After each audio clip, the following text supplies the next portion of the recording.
Because we're friends, I'm gonna hold your hand when I say this. It's time to let go of that person. It's time to let go of that situation. It's time to let go of that job. I'm gonna tell you how I know it's time to let go. Let's get into it. You have to know when to let go of a person or a situation, because a lot of times not knowing when to let go of that person or situation can be blocking your blessing. So let's jump right into it, y'all. We're gonna start with a story time about my personal life, so y'all can know that we friends in this. I'm not just saying this because I haven't experienced it. This is real life experiences. But hold on, before we keep going, make sure you like, comment, and subscribe so we can talk, because we're friends. So story time. Okay, 2023. I had a lot of friends. I was always a person that had a lot of friends. And full disclaimer, this video is not to talk down about any former friend, current friend that I may have mended things with. This is not about that. This is about us knowing when to let go. Okay, so 2023, I had to let go of two very, very, very important people in my life. That was not easy, but at first I didn't even know that I needed to let them go. So the first instance, and I got confirmation that I was supposed to let them go, but we'll get into that in a minute. But the first instance was a 20+ year relationship that I needed to let go of. And at the time, I didn't know why, I didn't know how, I didn't know what I was going to do. I'm literally telling y'all, 20+ years, and it felt like somebody took a piece of me. Like, the worst thing ever is grieving somebody that is still here. So I had to let that relationship go. It was not a toxic ending. It was just, that's it. No more communication. And I didn't realize I needed to let that relationship go for that time until what came almost immediately after. So that month that I let go of that relationship, I experienced the driest season in my business ever. I mean, like, I think I might have made $200 all month in my business.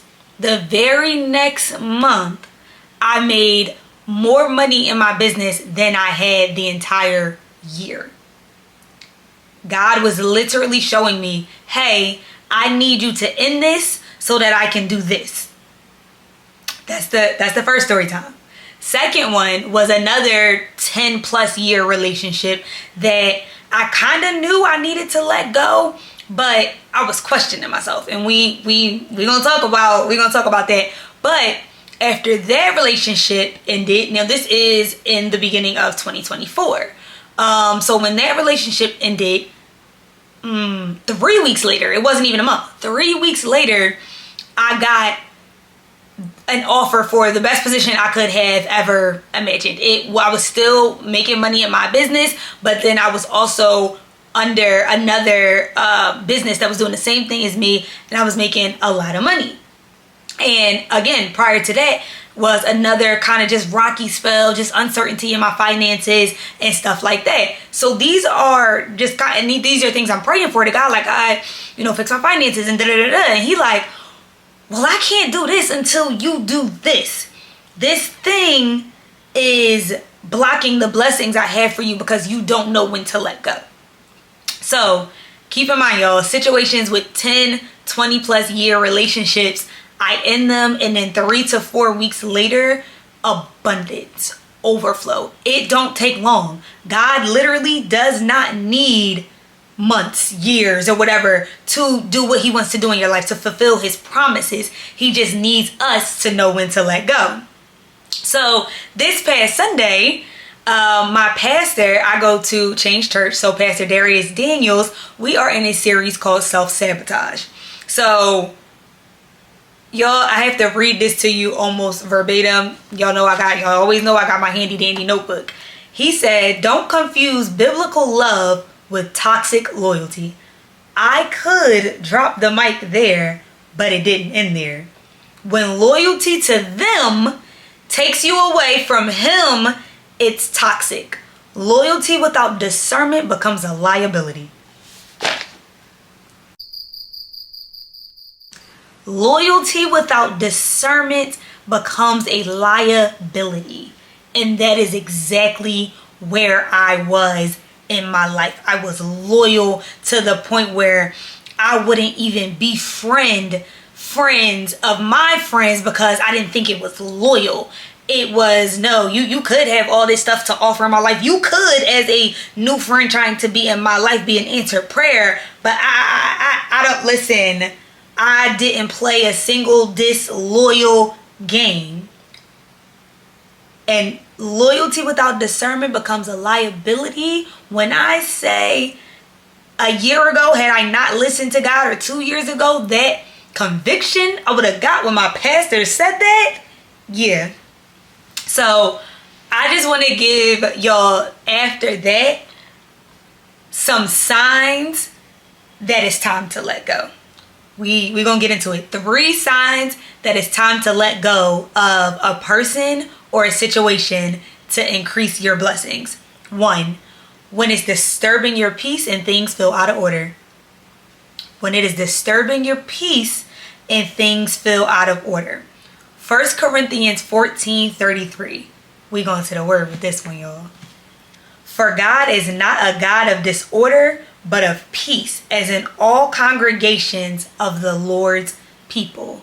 We do not serve a God of disorder. We serve a God of peace. So when you don't feel that, that should be a number 1 sign that it's time to let that person or thing go. And then another verse, just in case that verse wasn't enough for y'all, we go into Philippians 4:7. And the peace of God, which transcends all understanding, will guard your hearts and your minds in Jesus Christ.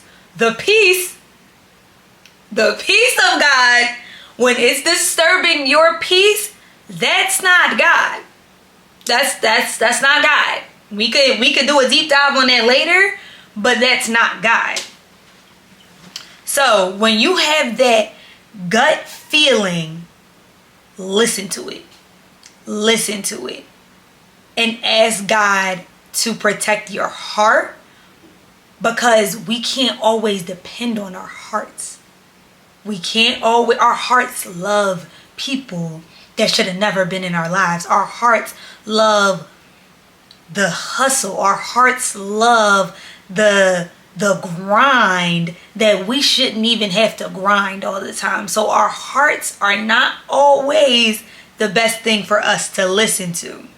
Number 2, when you find yourself settling and making excuses.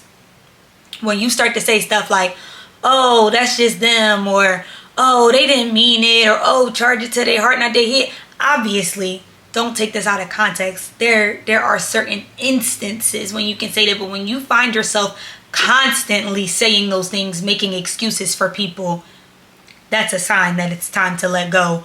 And a point under that, when you start making excuses, is when you start to shift your genuine interests and desires. When you feel a shift in the things that you used to like this, you used to love this, you used to blah blah blah, but you feel a shift. You don't even feel it anymore. That is a sign that you're finding yourself settling for the life that you just woke up and ended up in, whether it's a job, whether it's a relationship, whether it's parenthood. If we being fully transparent, when you start to settle and lose yourself, that is a sign when it's time to let go of certain things. It's a difference between when you're in a relationship and you make a healthy compromise. We're not talking about making a healthy compromise. Right now, we're talking about when you lose your genuine interest, when you lose yourself and you start to settle and make excuses for it. And you know it's an excuse. You might be mad at that friend or that one parent or that one sibling that has been honest enough to tell you, yo, this ain't even you. You mad at them, but deep down, you know that you're losing yourself. You know that you're losing your genuine interest. You know that you're making excuses for why you're still in this position, in this cycle. Yeah. Number 2 leads me to my next and final point. When things start dying. You know it's time to let go when things start dying. when your ambitions start dying, when your goals start dying, when your tree is no longer bearing its own fruit. It's dying. Let's go back to the word for this one. We are in Colossians 1:10-13. So that you may live a life worthy of the Lord and please him in every way, bearing fruit in every good work, growing in the knowledge of God, being strengthened with all power according to his glory, his glorious might, so that you may have great endurance and patience, and giving joyful thanks to the Father who has qualified you to share in the inheritance of his holy people in the kingdom of light. We have the inheritance of God's holy people. Like, do y'all understand? God is our Father, which means he is the King of Kings, which means I am a princess destined to inherit all of his stuff. So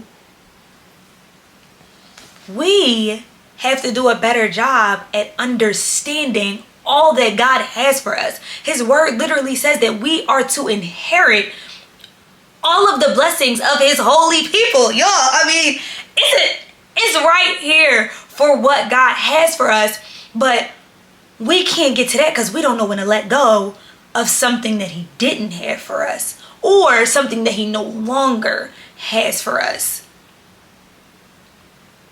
Now, keep in mind, some things must die in order for there to be a resurrection.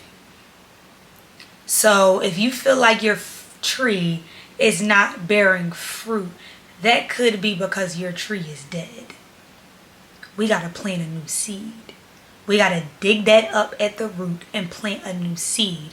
We know that Jesus had to die in order to be resurrected and transcended into his full purpose and all that his Father had for him.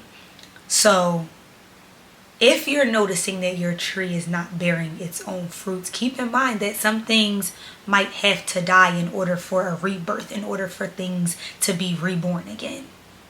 Or even just born into what God has for you in this season. This is not to say that every friendship that is no longer thriving in your relationship, or the fact that you no longer love your job is, oh, God never had this for me. That's not what I'm saying. God may not no longer have it for you, and that's okay.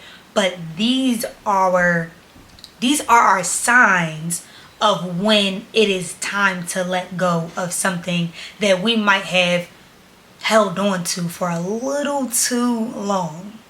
To close out the final point of when things start dying, keep in mind,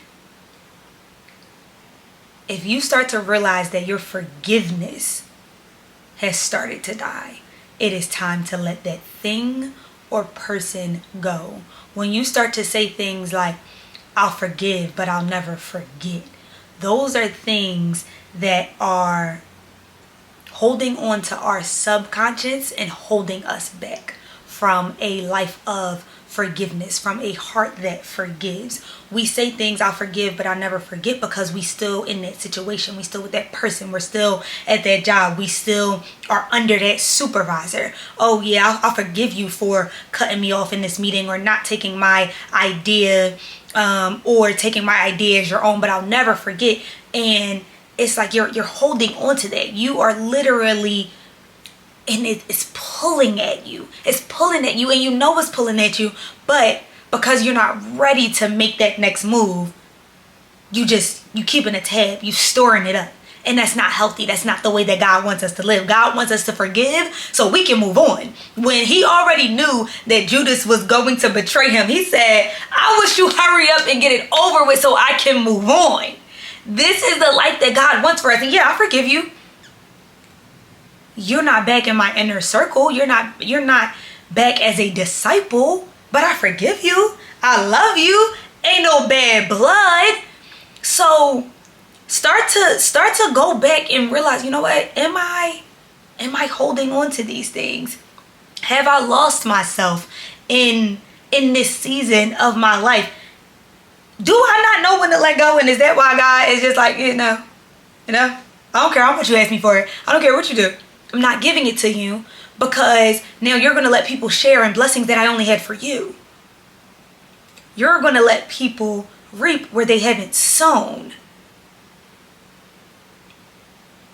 Yeah.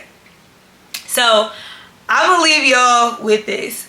Read Proverbs and ask God to grant you wisdom. When you have wisdom, you make wise decisions. You pick wise relationships. You pick wise career choices. I'm telling y'all, the tea is in Proverbs. The tea is in Proverbs. I love y'all so much. I'm always grateful for the fact that you are here and that I have been able to be a vessel in somebody's life today. I pray that everybody who has watched this gained something from it, even if not for yourself, for somebody that you know. I will see y'all next time.